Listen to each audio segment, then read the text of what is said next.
Good morning, students. Once again, we are back to the physics class.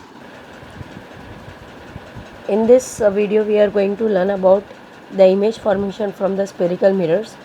But before starting from the image formation by the spherical mirrors, we have to learn some rules for obtaining the images formed by the spherical mirrors. Means that we have to learn some rules for drawing the ray diagrams. Actually in the light chapter, if you want to study how the image formation takes place from the spherical mirrors, we have to learn about the ray diagrams. Okay, so ray diagrams are nothing but diagrams which consist of the rays, incident rays and the reflected rays, and with the help of with which by drawing them we can obtain where is the image formed and of what size. So we will start with the rules how to draw the ray diagrams. What is the rule number 1? The rule 1 says that a ray of light which is parallel to the principal axis always passes through the focus point after reflection. So what do you mean by that?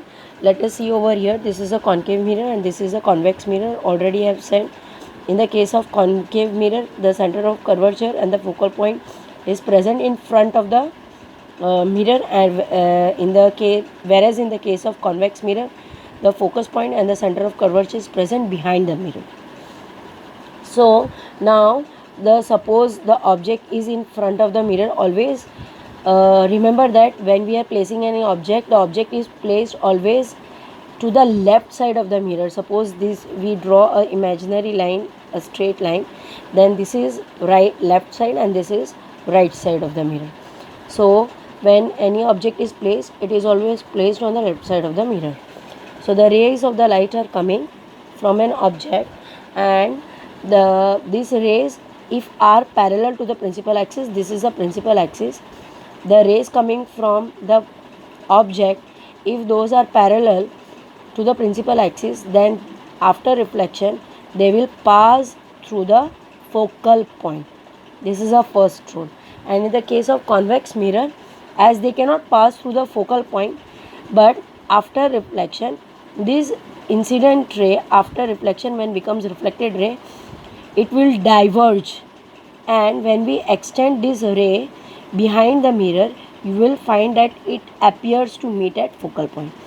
So the first rule says that when any incident ray or a ray of light coming from any source or any object is if parallel to the principal axis, it always passes through the focal point. What is the rule number 2? The rule number 2 says that the ray of light passing through the center of curvature is reflected back along the same path. Most important.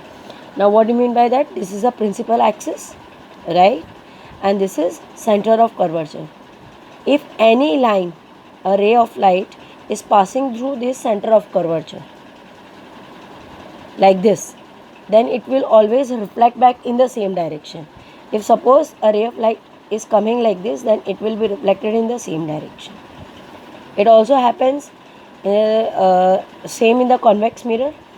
If the ray of light is passing through the center of curvature, that is, if it appears to pass through the center of curvature, it will get reflected back in the same line.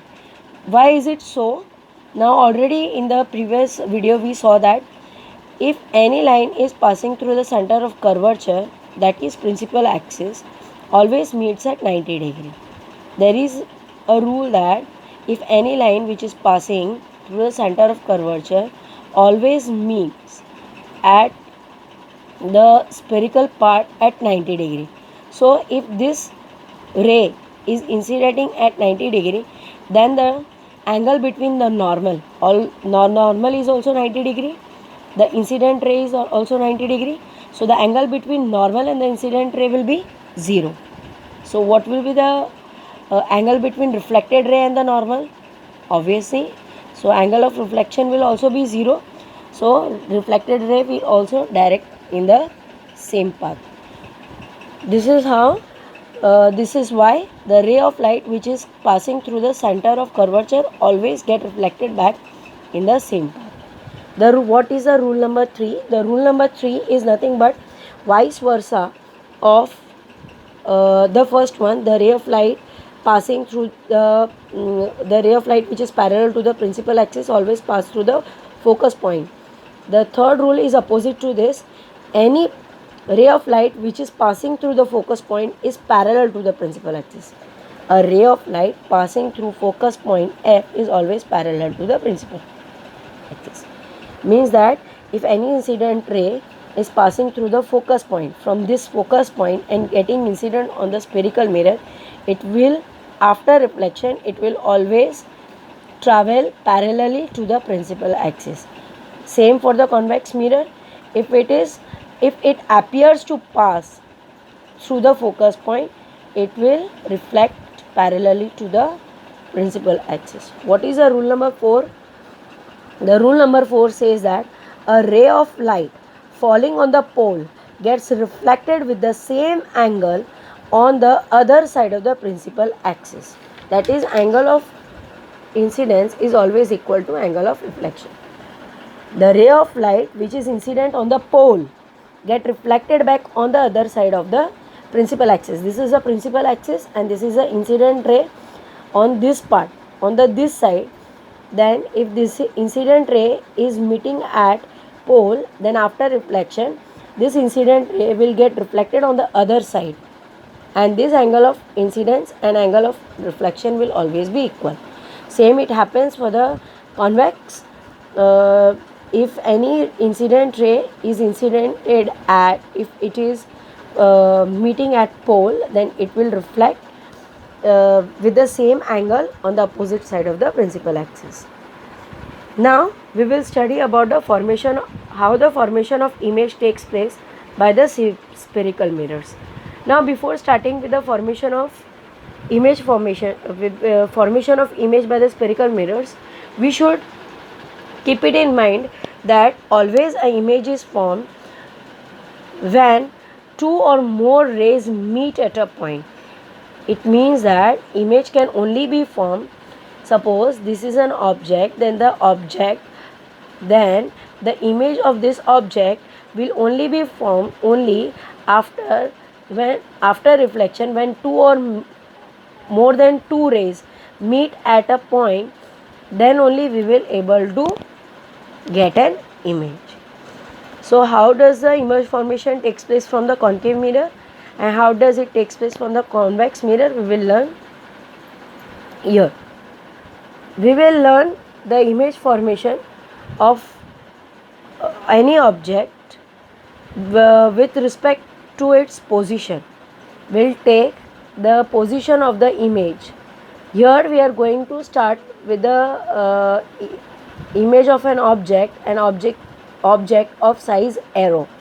Now actually when we are drawing ray diagrams, for the very small objects we are using point, and for the large objects we are using arrow. So here we will use arrow, and with the help of arrow we will represent object, large size object, and we will draw the ray diagrams, how the image formation of this arrow takes place.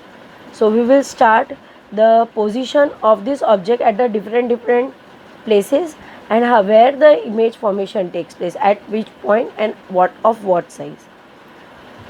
We will start with the first one, that is at infinity. It means that suppose the object is present at infinity. What do you mean by infinity? Very far distance that we cannot calculate. Suppose the rays of light are coming from sun, then can you calculate what is the distance? No, right? So that time suppose we can say that actually if the object is placed farther than 50 meter, then we consider here as if object is present at infinity. Okay, so suppose the object is farther away, then the rays coming from that object will be parallel to each other. The object is having many points, right? And from each point many rays are coming, right?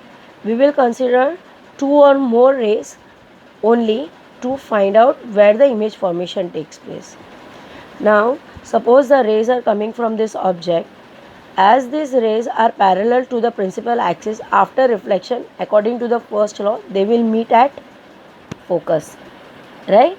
So here, when all the rays meet at a single point, what will be the position of an image? The position of image will be at focus. What will be the size of the image? Point size. As all the rays are meeting at a single point, the size of the object will be very diminished, or we can say point size of the image. What will be the nature of the image? As the image is formed when all the reflected rays are actually meeting, so the nature of the image will be real. And always remember that real images are always inverted images, means upside down. After that, suppose we change the position of an object, and now we place the object beyond the center of curvature, that is C, यानी कि just center of curvature से थोड़ा सा पहले. Now this object is represented by arrow. From each point of the arrow, or from the each part of the object, the rays are coming, but we will consider only two parts, that is the topmost part and this bottom part. Okay, we need not consider each and every point. Now the object is beyond the center of curvature. Suppose the first ray is coming from here.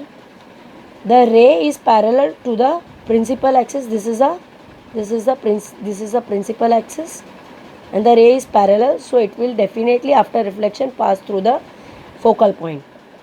The next ray is directly incident on the pole, so it will get reflected on the other side of the principal axis with the same angle, right? After the first ray after reflection travel in this direction, and the second ray after reflection travels in this direction, which intersects at this point.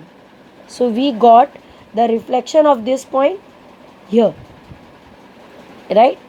After that, suppose we take the another ray traveling from the bottom point. This ray will travel normally, we can say this ray will travel normally towards the pole or along the principal axis. So any line or any ray when passes through the center of curvature, it gets reflected in the same direction. So this ray will get reflected in the same direction. So we can take this as a reflection of this point. When we draw the image, what you will get? You will get the image is formed between the center of curvature and the focus. So where is the position of image? Between F and C. What is the size of the image? It is smaller than that of the object. And what is the nature? It is real.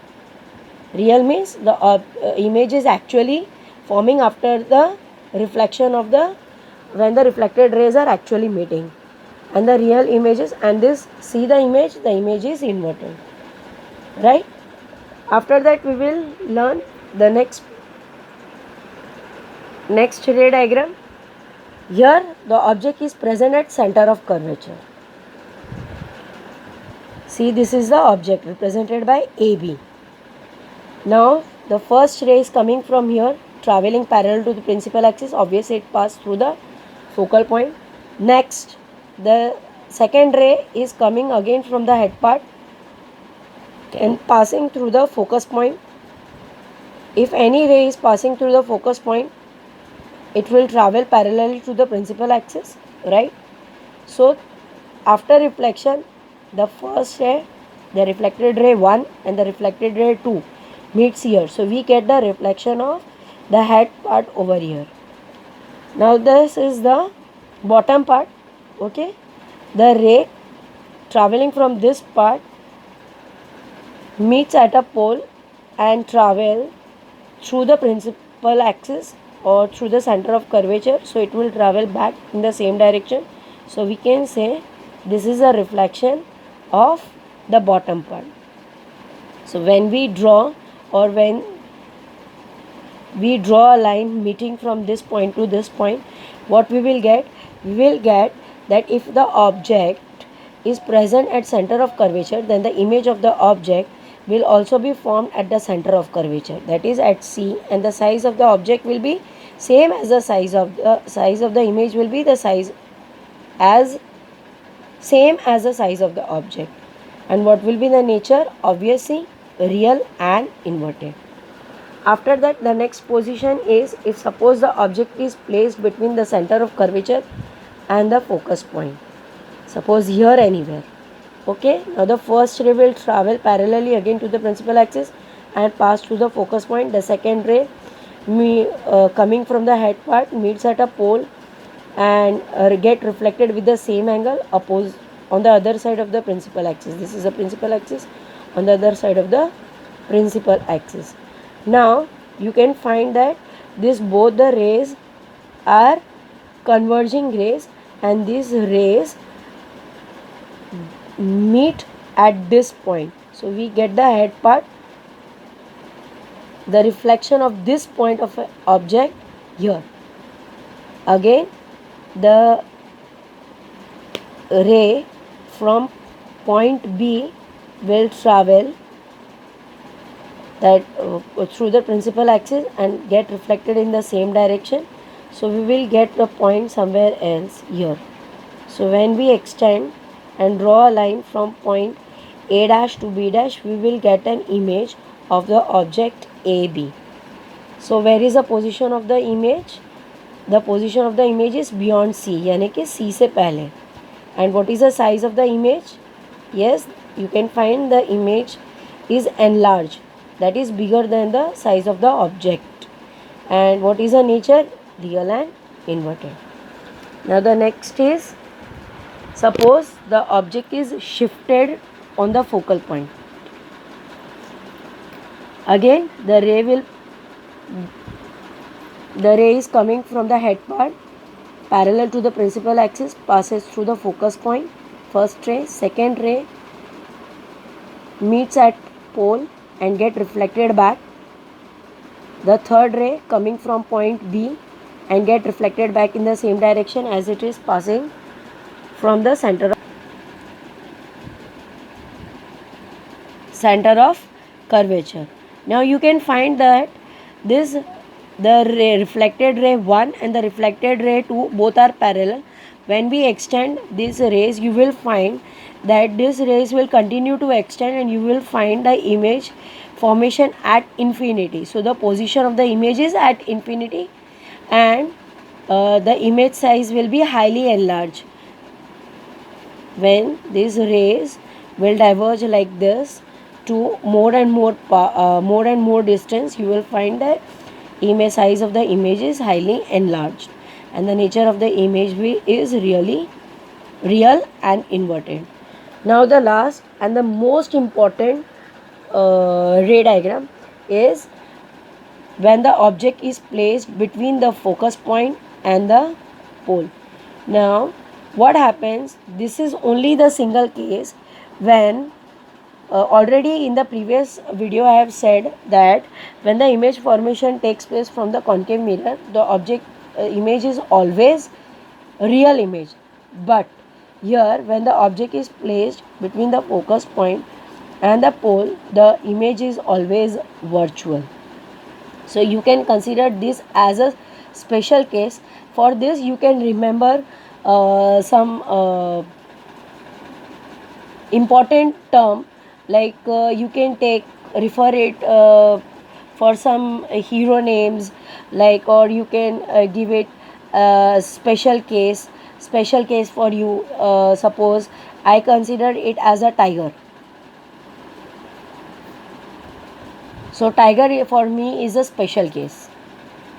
From the word tiger, I will come to know that object is present between the focus point and the pole, and so and the type of the mirror is concave mirror, and so the image formation will be the virtual.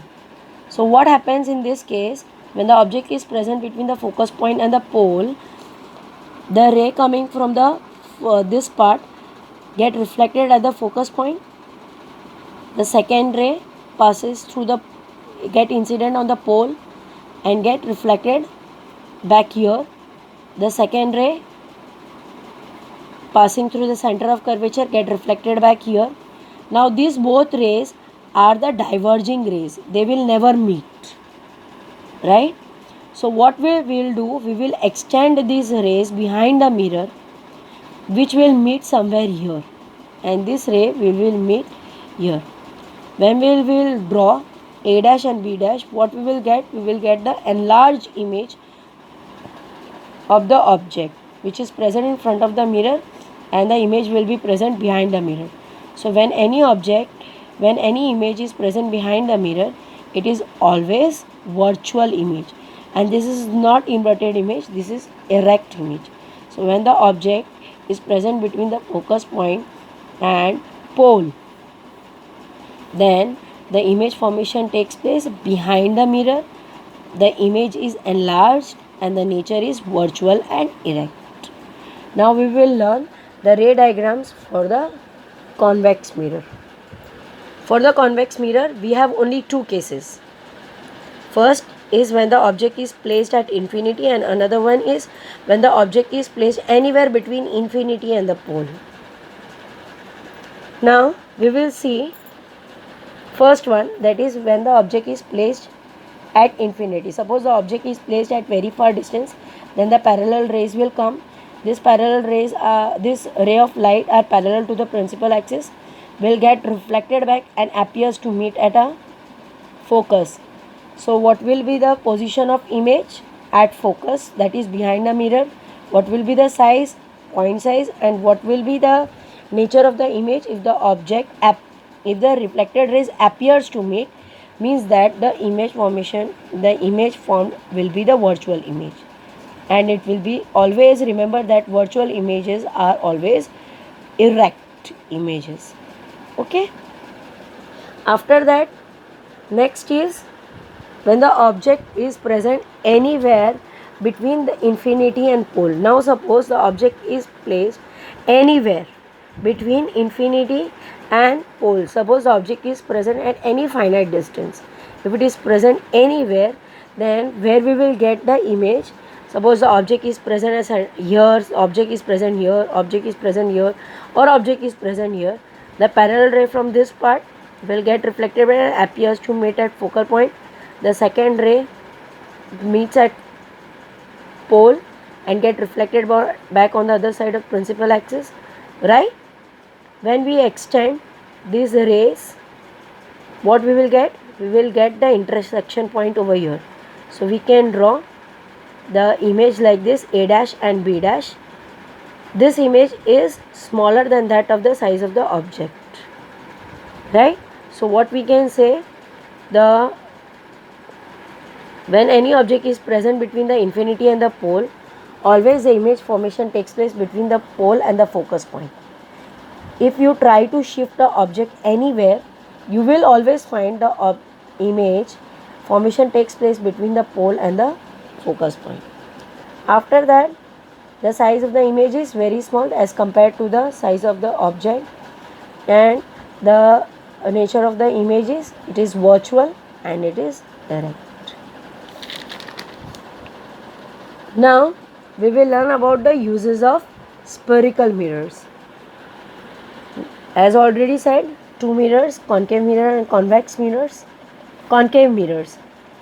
First, it is used in torches, searchlights and headlights of vehicles. Torches and headlights. Why it is used in headlights? Suppose these are the headlights and bulb present over here. The rays coming from this bulb will get reflected like this. Means that if the bulb is placed at the focal point, all the rays will get reflected parallel to the principal axis, and the image formation will take place at far distance. So the light rays will travel to a far distance, right? So that's why we are using concave mirror in the torches, searchlight and headlights of vehicles. Convex mirrors are used in the rear view mirrors in vehicles to see the traffic at the back side. The mirrors which are present at the side of the vehicles. Okay, why? Because when any object image formation takes place from the convex mirror, it is diminished. See, in both the cases, the image is smaller than that of the object.